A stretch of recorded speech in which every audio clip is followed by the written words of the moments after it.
Daddy, can you tell us a story, please? Sure, which one would you like tonight? I'll let you girls decide. The Little Mermaid. No, I really like The Lion King. Hakuna Matata. Oh, what about the Three Little Pigs? Ah, great idea. Yes, please. Alright, only one story and then time for bed, okay? Okay, promise. Once upon a time, 3 little pigs are sent off into the world by their mother to live on their own. Each little pig decides to build a house. The first pig builds a house of straw. The second pig decides to construct a house of sticks. The third pig, however, decides to build one with bricks. One day, a big bad wolf came to town. He tried to get into their house, but the 3 little pigs didn't dare to let him in. The pigs knew the big bad wolf only wanted to eat them, so they refused. "Not by the hair on my chinny chin chin," replied the pigs. "Then I'll huff and I puff and I'll blow your house in," threatened the wolf. With one huff and puff, down went the straw house. And with another huff and puff, down went the stick house. But when the big bad wolf tried to blow the third, he didn't succeed because the house was made of bricks.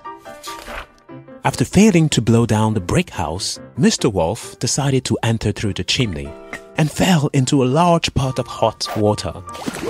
He screamed from the burn and quickly jumped out of the pot, ran away never to return.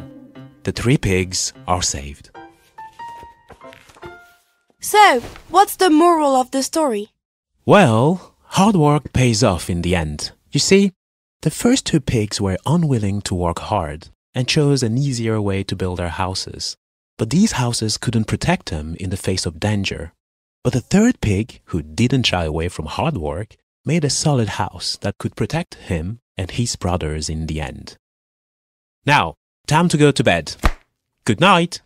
Good night, sweet dreams, Daddy.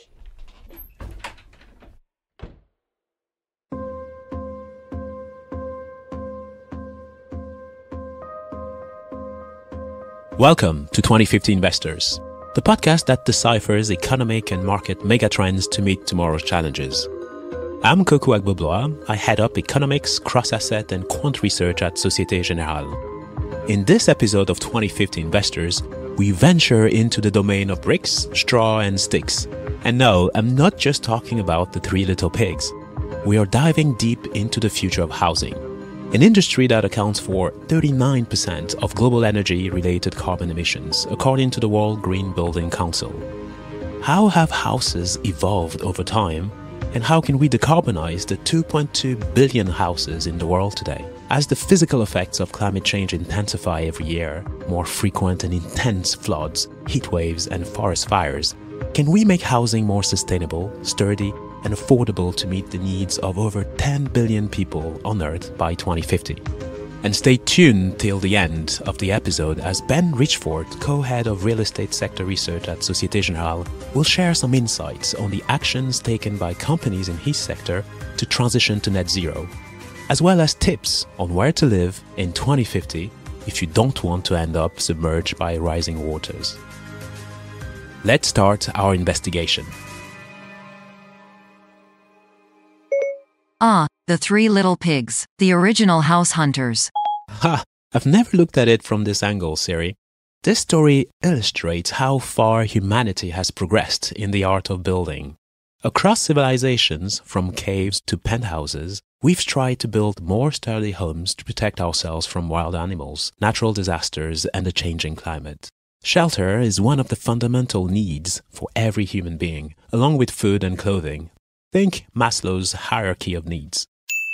The big bad wolf is a nice metaphor for climate change, but pigs, an image for humans? Oh, how fitting, considering your insatiable appetite for consumption. Haha, you are a bit harsh, but fair. Indeed, pigs are often seen as symbols of insatiable appetite.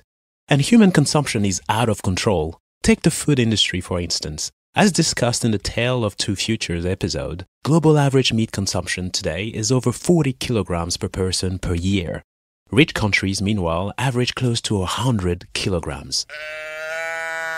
Some things never change, but I fear they will have to change now because the 2050 final countdown cannot be stopped. That's correct. Let's go deeper. An article from the National Geographic on the development of agriculture shows the link between agriculture and housing.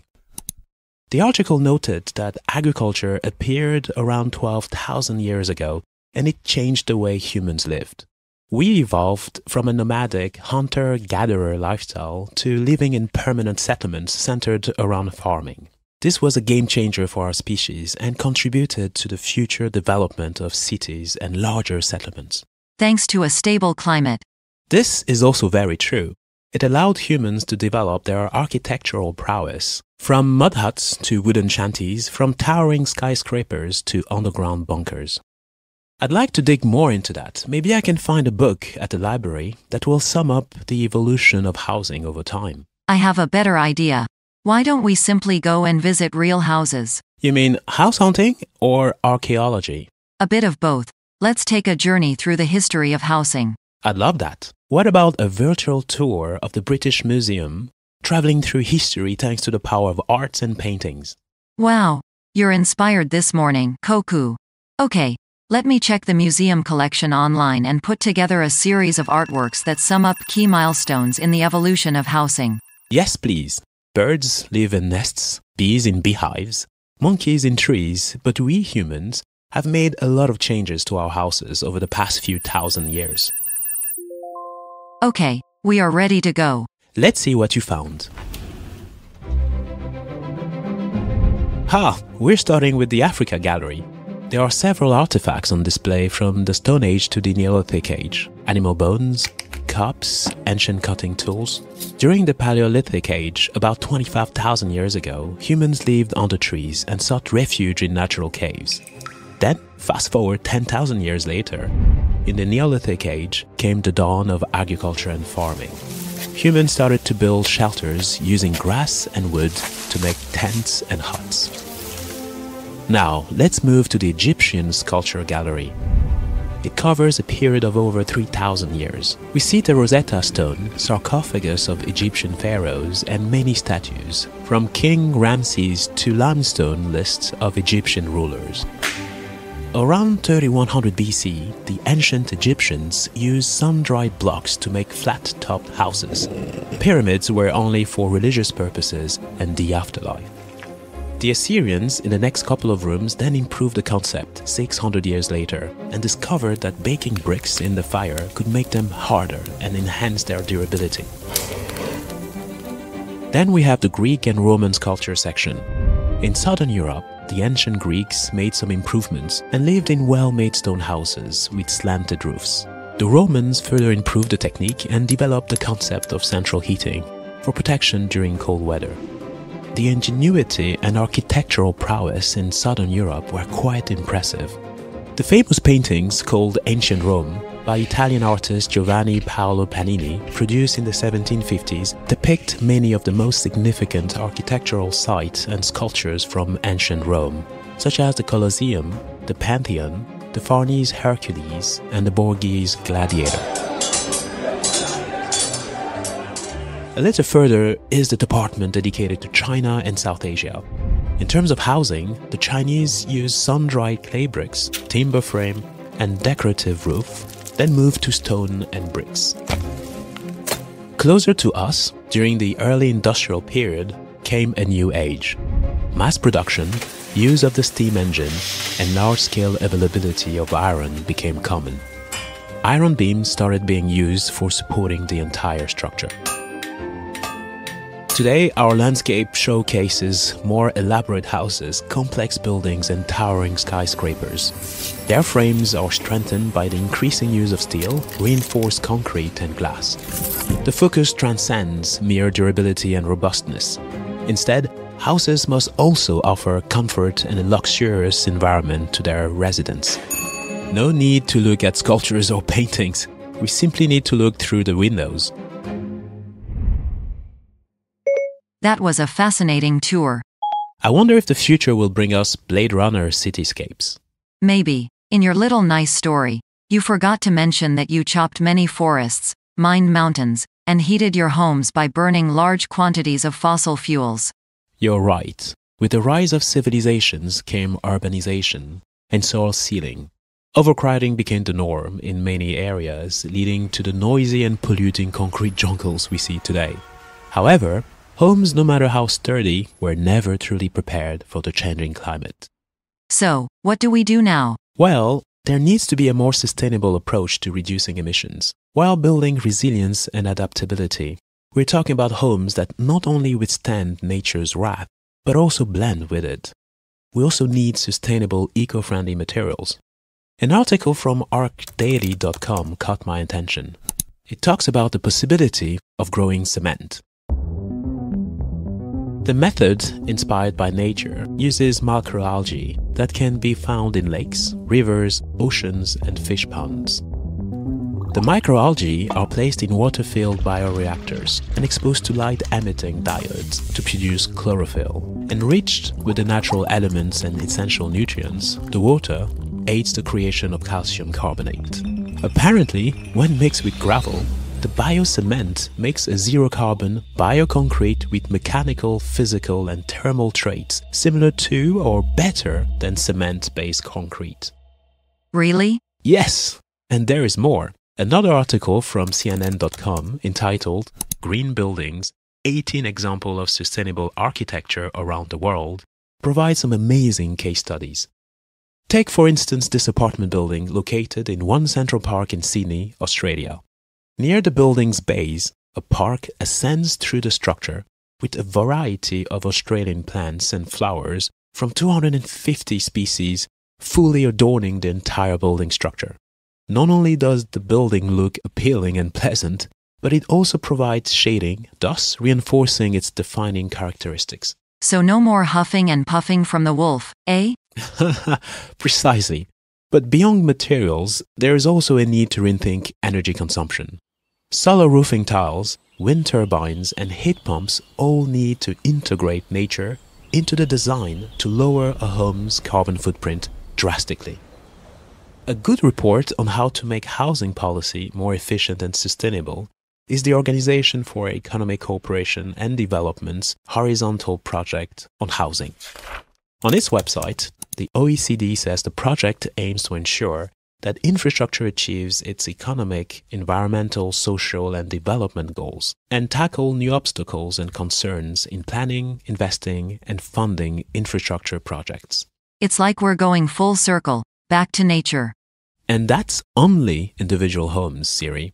But we must remember, houses don't stand alone. They are part of a larger collective system, known as cities. And how we design these cities is equally, if not more important. In a previous 2050 Investors episode on smart cities, we discussed how cities can use technology to reduce their carbon footprint with smarter system design for better energy, waste, and traffic management, for example. Cities are the ultimate human network. Every home, every street connected like leaves on a tree. Spot on, Siri. Similar to how leaves get their nutrition from branches, houses in a city should easily connect to form networks for energy, communication, and social interaction. It's necessary to view cities not as separate groups, but as interconnected living entities. Here's a thought.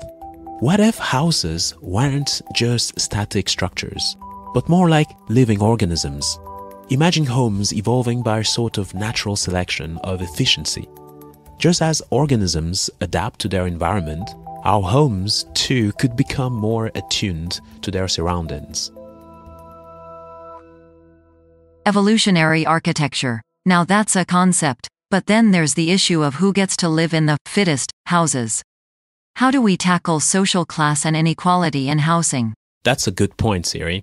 Housing often reflects one's social class, from sprawling mansions and castles to crowded slums. Sustainable housing shouldn't be a luxury, but a universal right for all. Governments have a crucial role to play in making this a reality.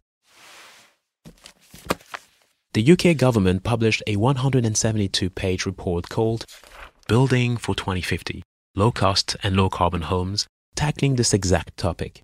Currently, homes, both new and existing, account for 17% of greenhouse gas emissions in the UK. The report emphasized the need for an equitable distribution of policies and projects to benefit all. A home for everyone, regardless of their paycheck. I like that. Exactly. Homes, after all, aren't just brick and mortar. They are the stages on which life unfolds. Think about it.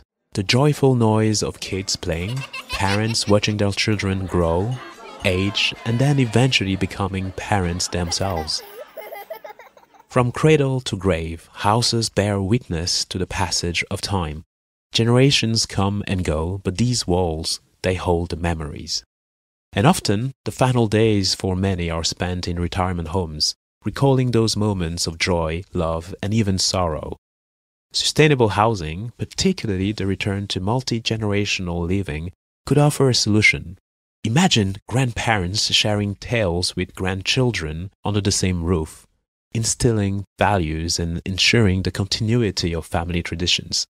This is still a common practice in many countries in Africa, Latin America, and Asia. By the way, I found an interesting book called Cradle to Cradle, Remaking the Way We Make Things.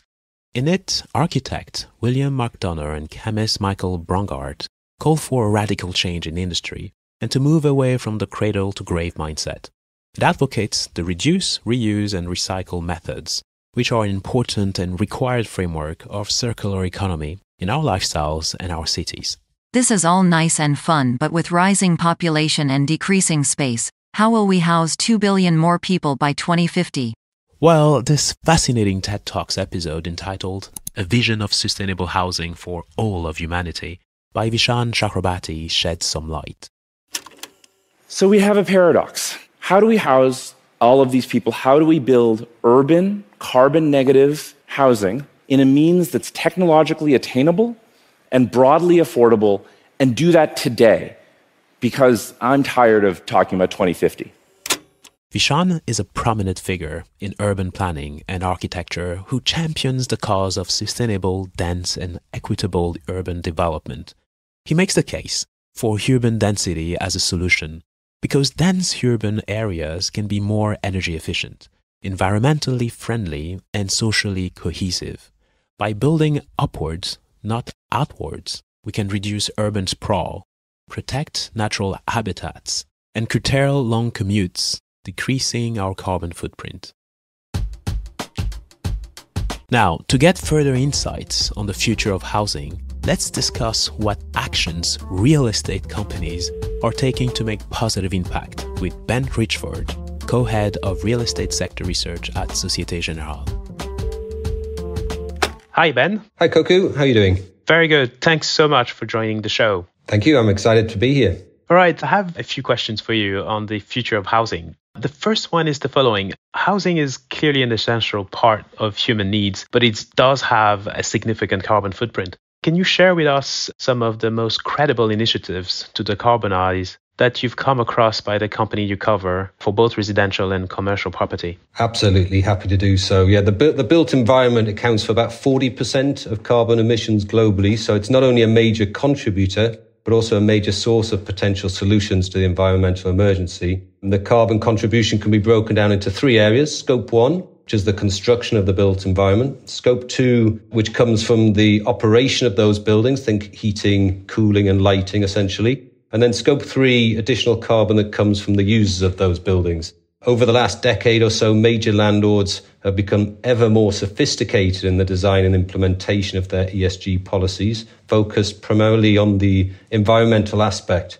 And they're doing this because the environment has become a barrier to entry, driven by three key factors. Regulation, whereby more stringent building energy standards, such as the UK's EPC ratings, raise the environmental bar and make more buildings obsolete.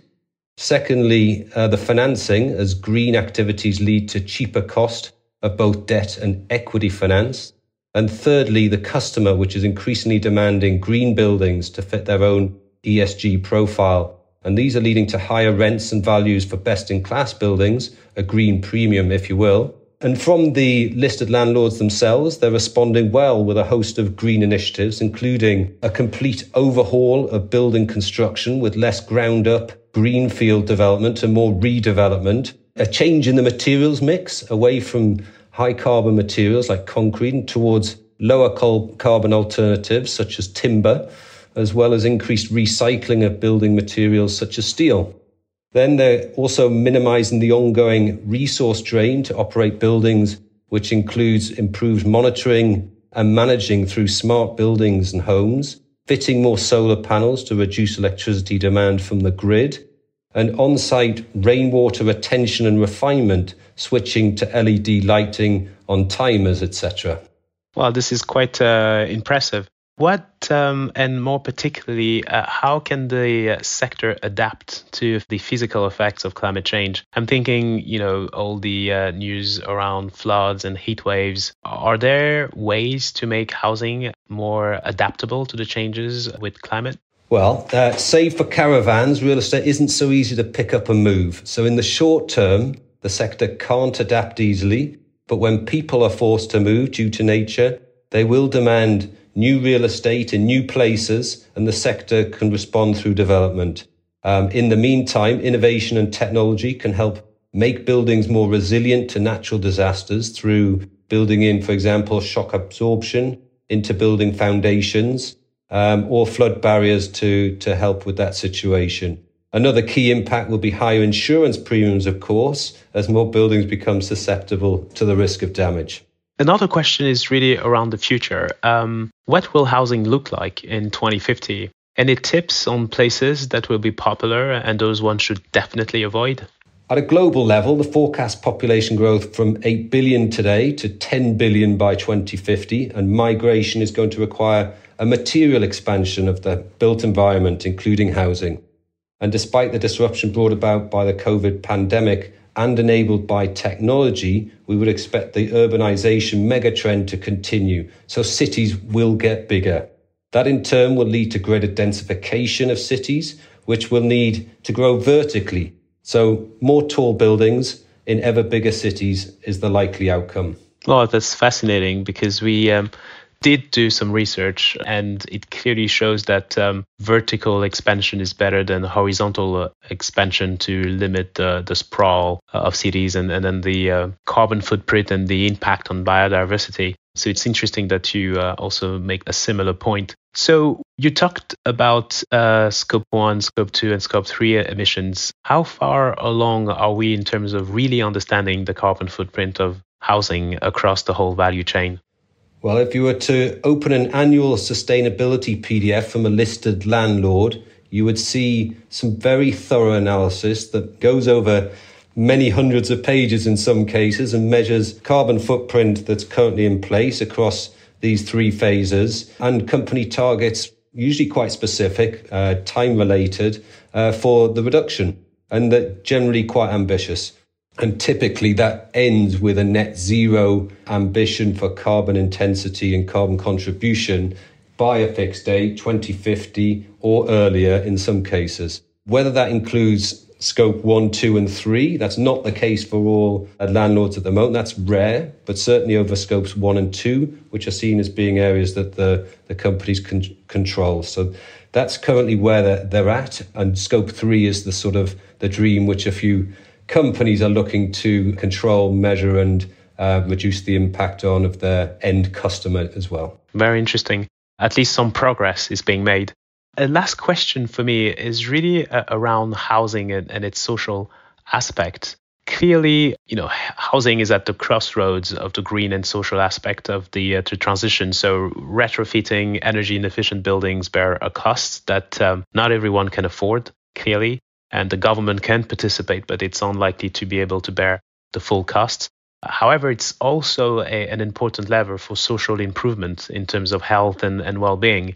Do you think the housing transition can be a just transition as well?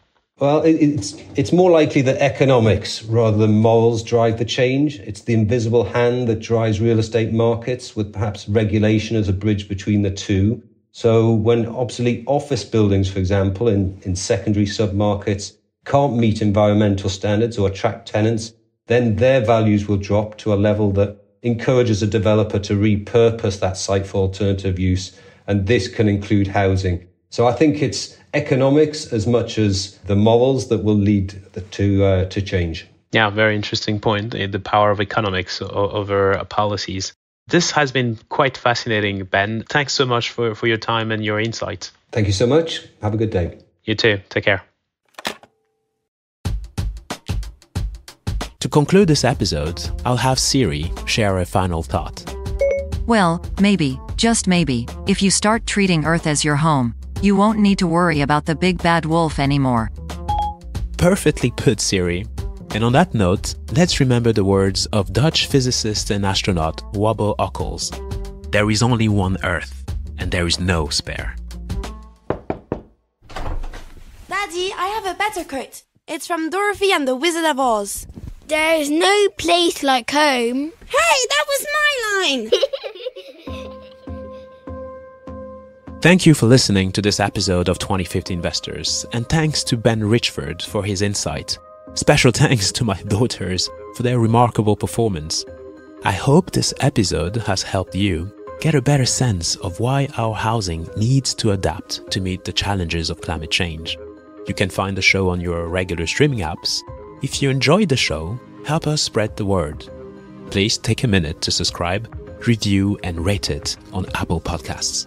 See you at the next episode. While the following podcast discusses the financial markets, it does not recommend any particular investment decision.